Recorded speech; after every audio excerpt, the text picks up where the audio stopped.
नालंदा राजगीर नीतीश जी का गृह जिला है और दूसरे जिलों के मुकाबले यहाँ पर विकास निश्चित तौर पर ज़्यादा हुआ है।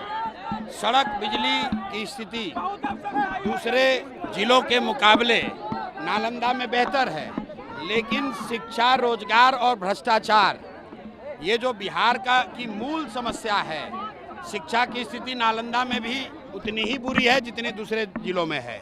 यहाँ पर लोगों के लिए बेरोजगारी, पलायन इतना ही बड़ा मुद्दा है जितना मधुबनी, सुपौल में है, और भ्रष्टाचार भी नालंदा में उतना ही है जितना दूसरे जिलों में है। तो नीतीश कुमार का गृह जिला है, इसका मतलब ये नहीं है कि यहाँ शराब नहीं बिक रहा है, इसका मतलब ये नहीं है कि यहाँ पुलिस में, थाना में, पंचायत में लोग घूस नहीं ले रहे हैं।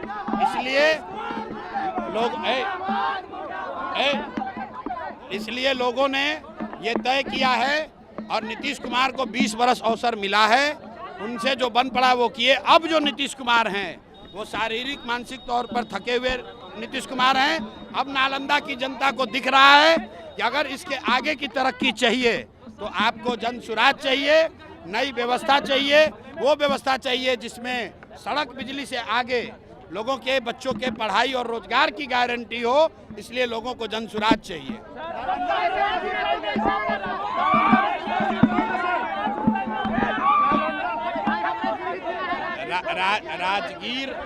राजगीर हम 20 बार से ज़्यादा आ चुके हैं और ज़्यादातर समय नीतीश कुमार जी के साथ में ही राजगीर आए हैं। रुको भाई, नीतीश कुमार जी के साथ में ही राजगीर आए हैं, हम राजगीर पहली बार नहीं आए हैं। ये बिहार के गौरव की भूमि है।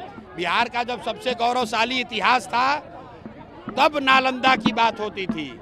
तो जन सुराज का सपना है कि बिहार को फिर से ज्ञान की भूमि बनाई जाए और उस ज्ञान की भूमि बनाने की परिकल्पना में नालंदा की भूमिका सबसे बड़ी है। इसलिए यहाँ आकर लोगों से आह्वान किया है कि अब सड़क, बिजली, पानी से ऊपर उठकर बच्चों के पढ़ाई और रोजगार के लिए आप वोट कीजिए, नई व्यवस्था बनाइए और किसी भी हालत में लालटेन को वापस जलने मत दीजिए।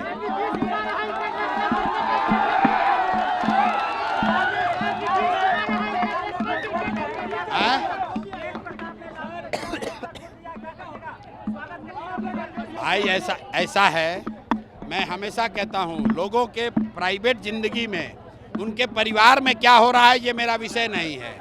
लालू जी के परिवार के सदस्यों में एक मद्दा हो या झगड़ा हो, उससे हम लोग को कोई मतलब नहीं है।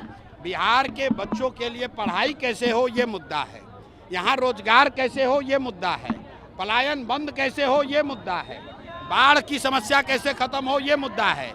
लालू यादव के परिवार के बच्चे आपस में लड़ रहे हैं या दोस्ती कर रहे हैं, उससे हम लोग को कोई लेना देना नहीं है।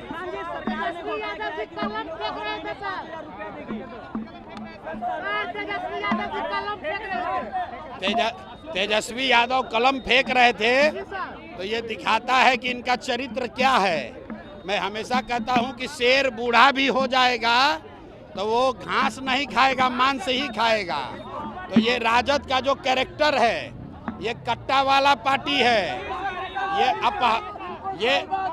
अपहरण, रंगदारी, गुंडागर्दी वाली पार्टी है।